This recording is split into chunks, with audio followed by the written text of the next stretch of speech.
Welcome, ladies and gentlemen, to this week's episode of Talk Exchange.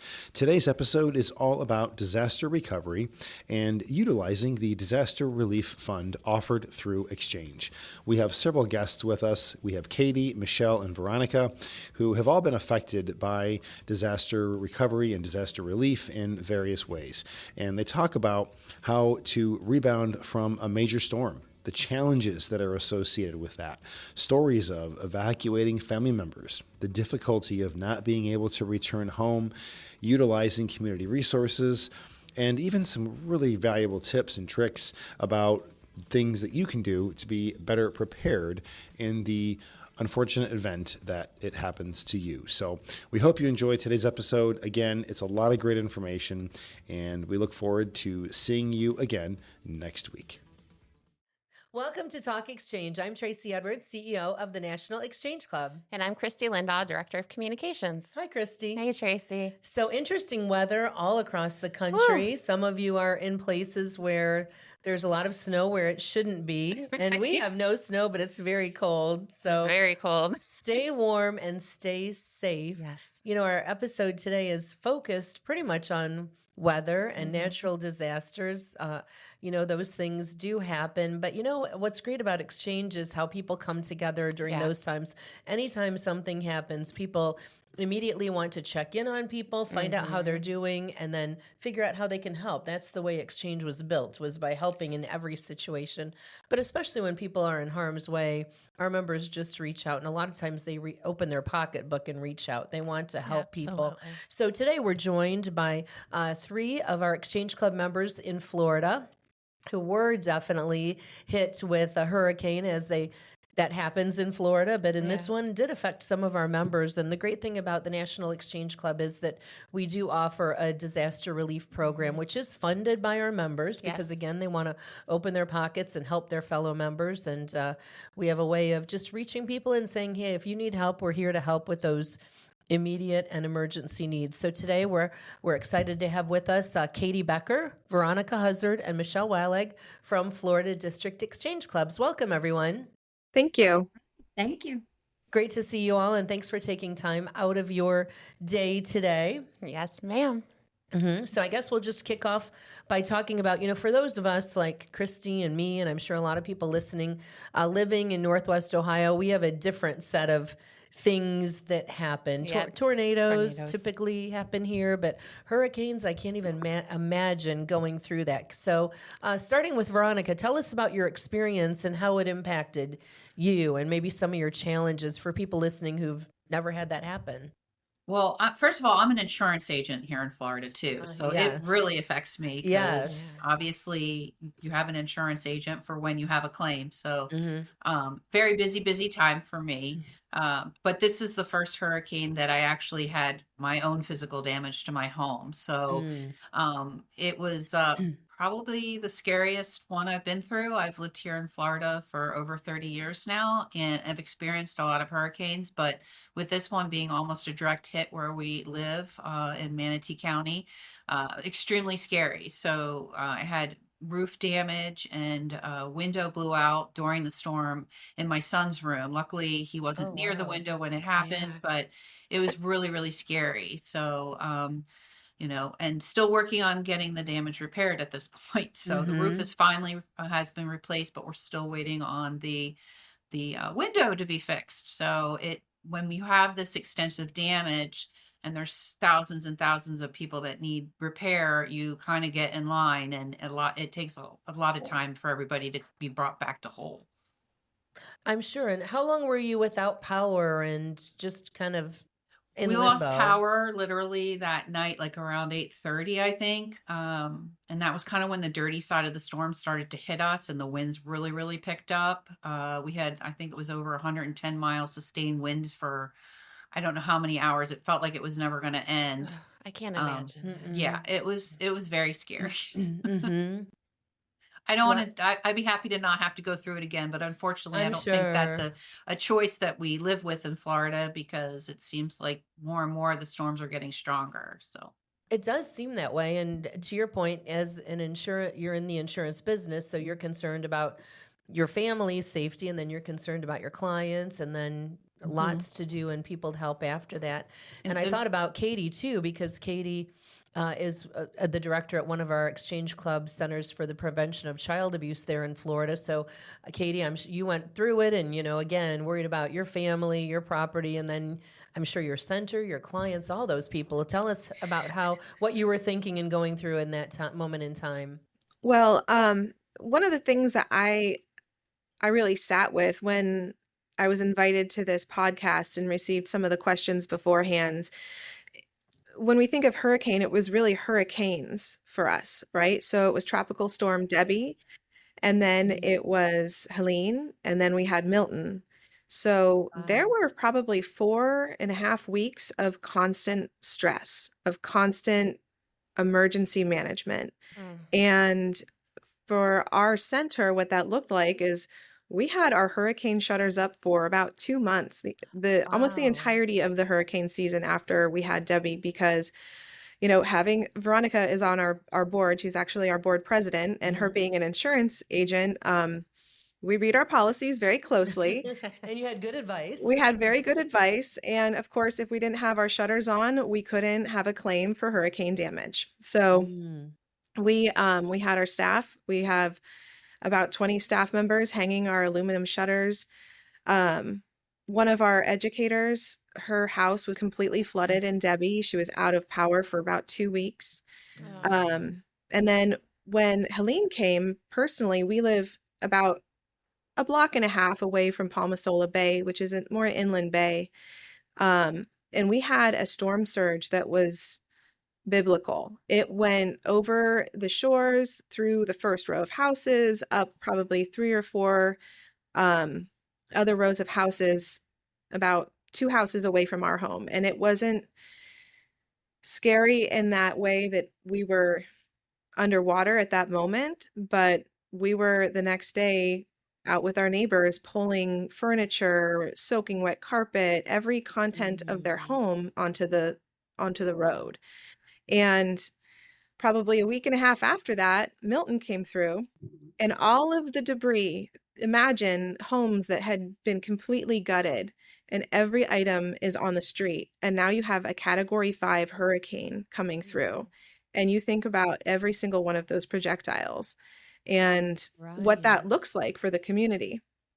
So my family personally, we evacuated to Orlando. We have a young son and animals, and just decided that it wasn't worth riding out. A lot of the families that we serve, unfortunately, don't have that benefit. But one thing that we really pride ourselves in as a CAP center is really building those relationships with the families we serve so that they can call us if they need help. So a lot of our educators were, up until some of those last moments when the hurricanes were coming through, checking on families, making sure they were safe, making sure they knew where different evacuation zones were, or where shelters may be that they could go to. And then afterwards, checking in to say, how can we help? What do you need? And then responding in that way. So it was really mentally, emotionally, physically exhausting. It left all of us really bankrupt when it came to everything we had to give.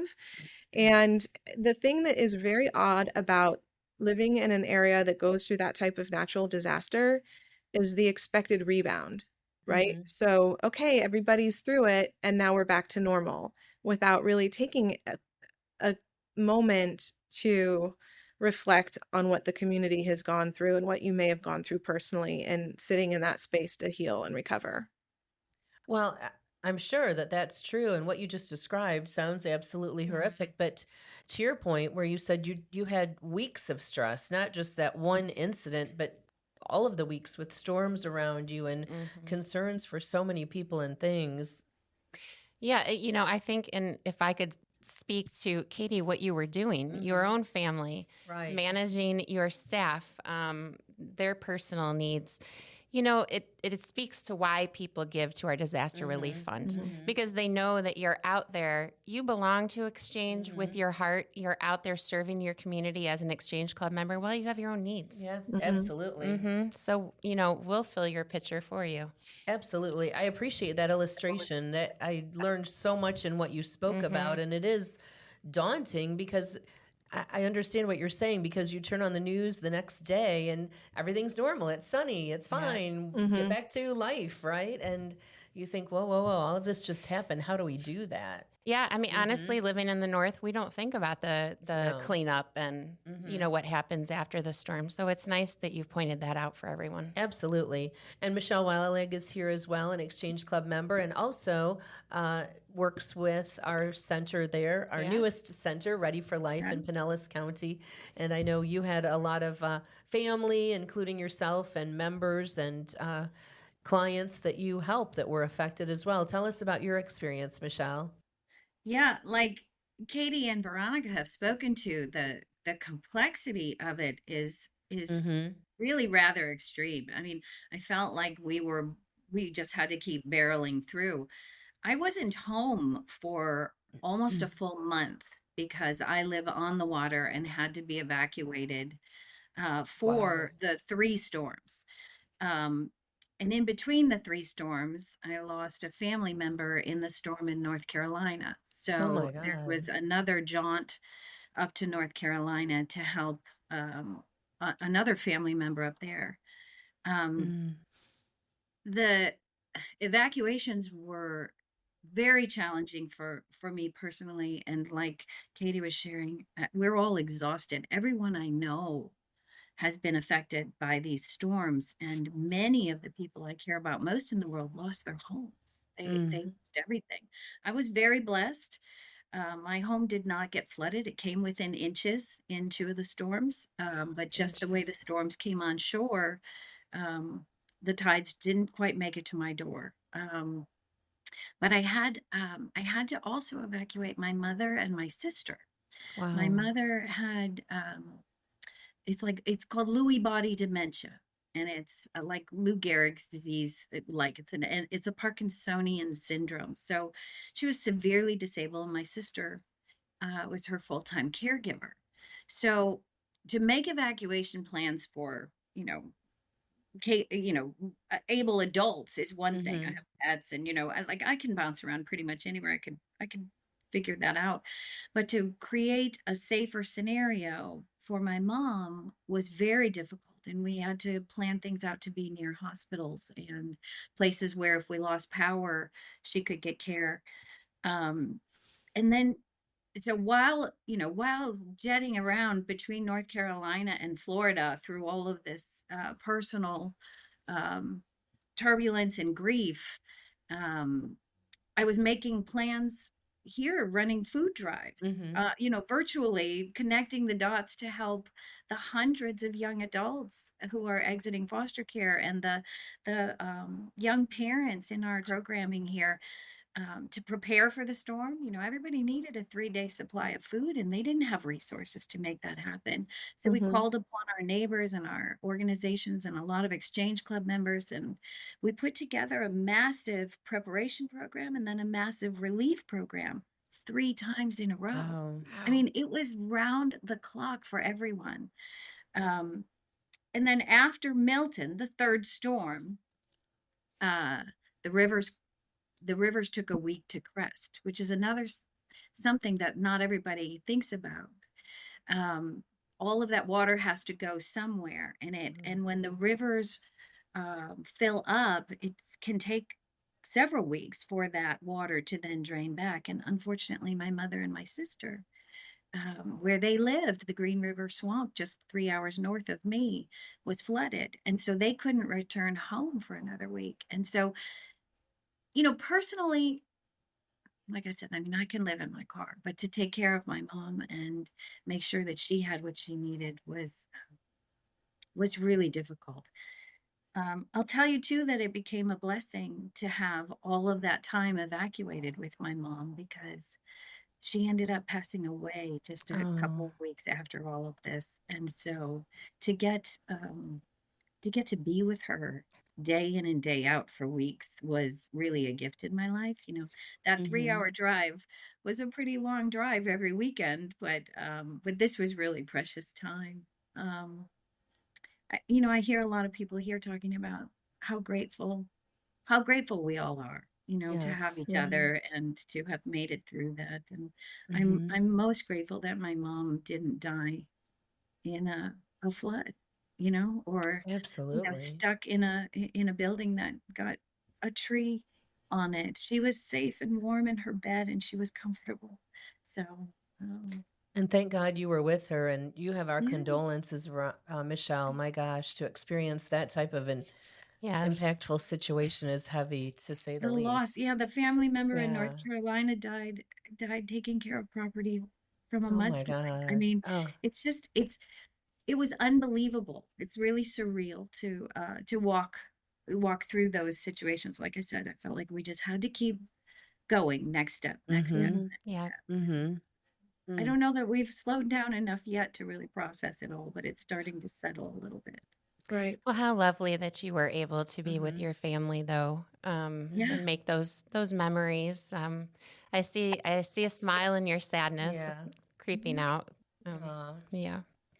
So, 3 different perspectives. Definitely, and it's really overwhelming because it makes me think about the people who were so quick to call and make donations, and they didn't even realize the complexity of your situation, right? They're thinking, oh, they're going to need food. They might not have been able to take their clothing. So I guess I'm just wondering, at what point do you sit and think, well, I need to eat something, and my refrigerator is not accessible? Or I know we heard from people like that who lost their food because they lost power. So at what point do you think I need just the basics? How does that look? And then Veronica, I don't have a lot of involvement with insurance claims, but just thinking about the time to process things. So how do people, when they really don't have a lot of resources, meet their immediate needs when all their food goes bad and they need something to eat, or they left and they don't have any clothing?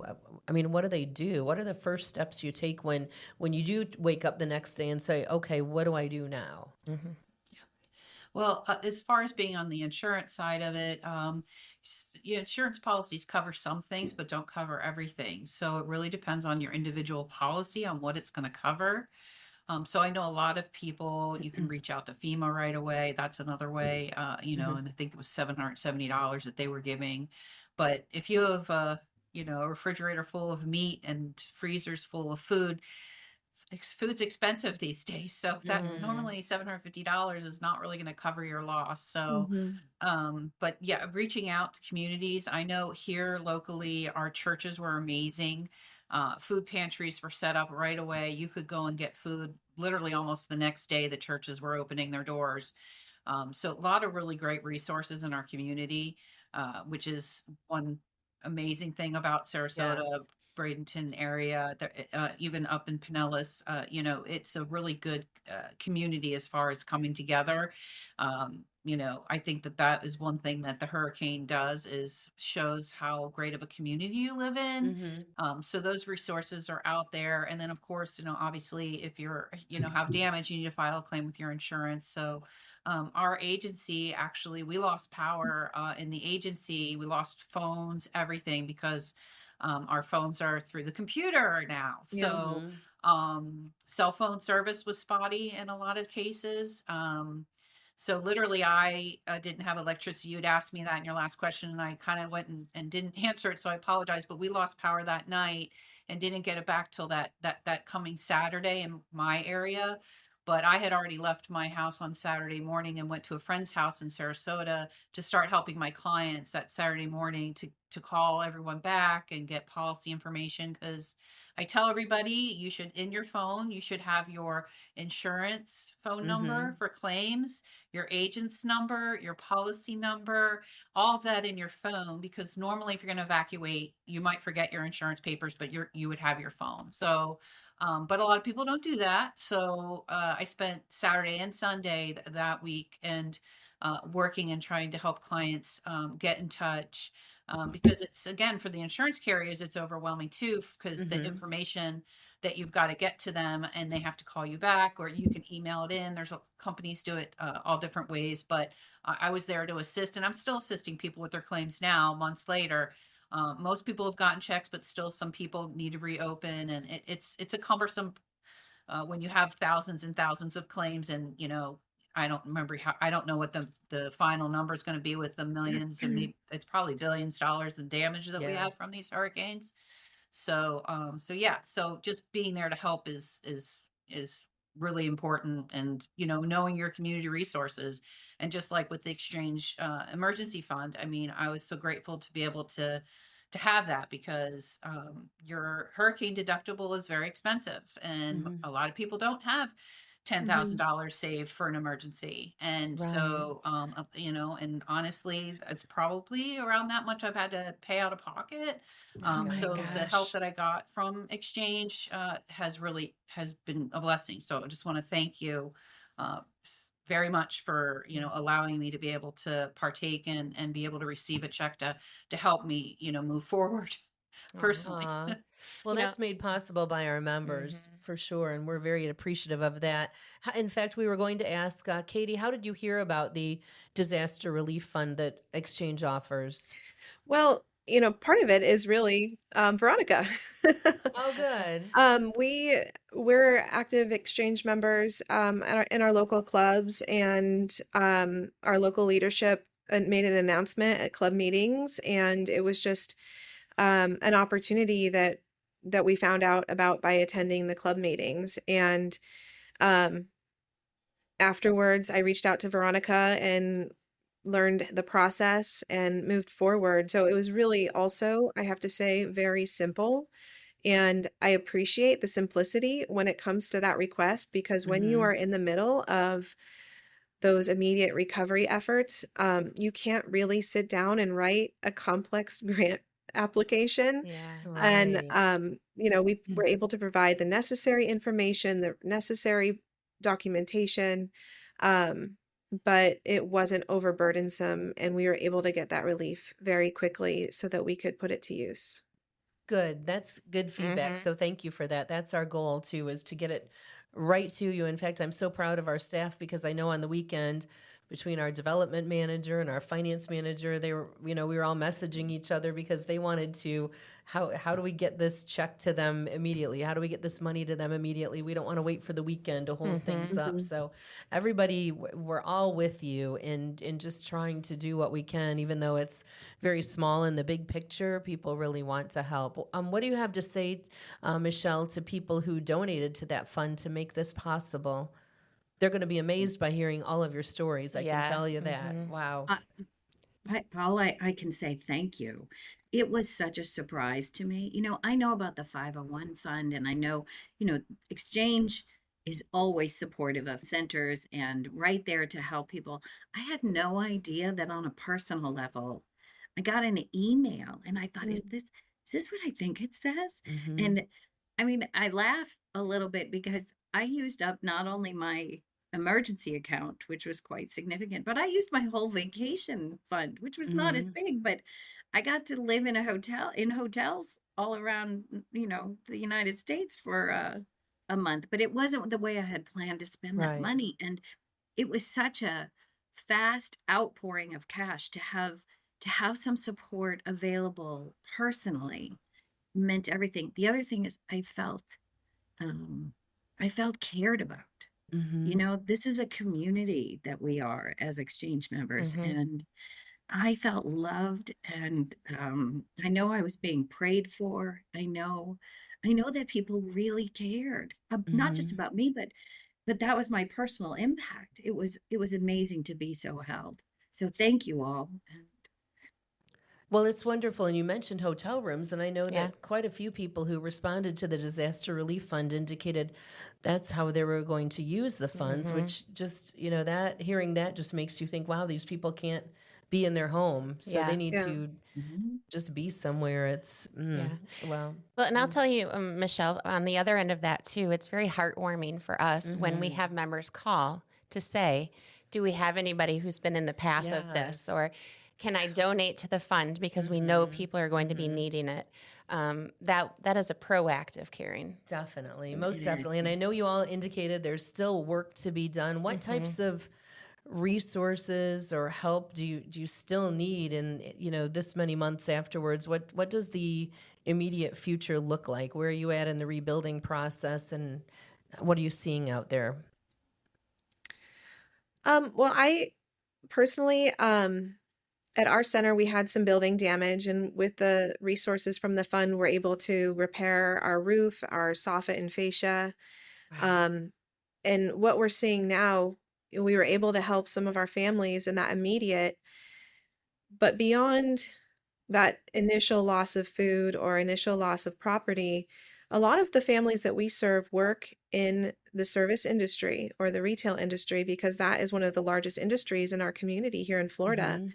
And when these disasters come through, it stops those lines of business for a considerable amount of time. And we're talking about families who are working hard. They're doing everything they can, but can't always catch up and build a savings that's necessary to hold them through to when that business begins again. So what we're using some of the disaster funds for are like gift cards. So we're able to get Walmart gift cards that are basically restricted to use for food, gas, and clothing. And we can help provide that to some of our families as a stopgap between when they're able to start working again and when those businesses are brought back to full capacity. Wow, just so many layers to this that I would never imagine. No. So what haven't we touched on today that you'd like to say before we depart? Veronica, any last minute messages or things that we didn't pull out of the conversation? I want to say personal thank you too. I know personally myself, I've donated to the fund in the past, and so have the clubs. So, hopefully I don't ever have to get money again, and we can donate again. That would be my goal personally. But just being an Exchange Club member now for 15 years, I just am very, very proud of being part of this organization and what we stand for, and just the fact that we have thousands of people, throughout the country that are not just when we have an emergency, but on a monthly, weekly basis are giving back to our communities. And just if, everyone in the United States even gave 1 hour of community service a year, what an amazing country we would have. And, unfortunately, sometimes it takes bad things to make people come together. And that's what I really took out of the hurricane, is it really shows the community and the community heroes that come out, and, whether it's a store that is a location for a donation drop off, or it's some, like myself, when we had Helene come through, going and helping people pull all the wet stuff out of their garage because they were flooded, and just that community, that sense of community. And that's the one thing that I feel is so amazing about Exchange, is what we do for the community and how we all come together. Absolutely. I'm so grateful to be part of a nationwide network that really cares about each other and looks to help each other. I know our phones were ringing off the hook with people wanting to help and concerned about all of you. So just know that, and know people are here to help and do really care about you. And thank you all for joining us to talk about a really difficult subject that so personally affected all of you. And we know your journey is not over. We'll continue to pray for you and your families and the people that you serve. Absolutely. Michelle, any final words of thought for our audience today? Oh, I just am filled with such a sense of gratitude and warmth. I realize that there are people suffering in a lot of areas, and the work that we do together in this volunteer role it makes such a big impact in so many lives. I know even fundraising efforts here are impacted significantly. Sure. Because other people are suffering. Like I said, almost everyone I know has been impacted by this storm. So I'm very happy and very proud to be a part of a relief effort that makes an individual impact on these lives. We do. So thank you all. Thank you. Well, thanks to our guests today, Michelle, Katie, and Veronica. Thank you so much for joining us to talk about something that has so personally affected you, so many of our Florida Exchange Club members and your community. And we'll keep in touch and continue to check in with you. To our listening audience, if you'd like to learn more about Exchange and how you can get involved in a network that truly cares about each other and looks to help each other, please visit nationalexchangeclub.org. And to our Exchange Club members who may be listening, we thank you. Thank you for being part of this great network and looking to help each other. And thanks for listening to this episode of Talk Exchange. Wow. Good job. Yeah, thank you. And thanks is just not enough. I mean, I'm so overwhelmed by the stories you've shared and what you personally went through. And thank you for joining us to share that and really opening our eyes to what you go through every time one of these storms hits. It's even just having that amount of money to pay for the deductible. Right. Insane. How do people do it? I know it. It's amazing. Yeah, it is. It's crazy.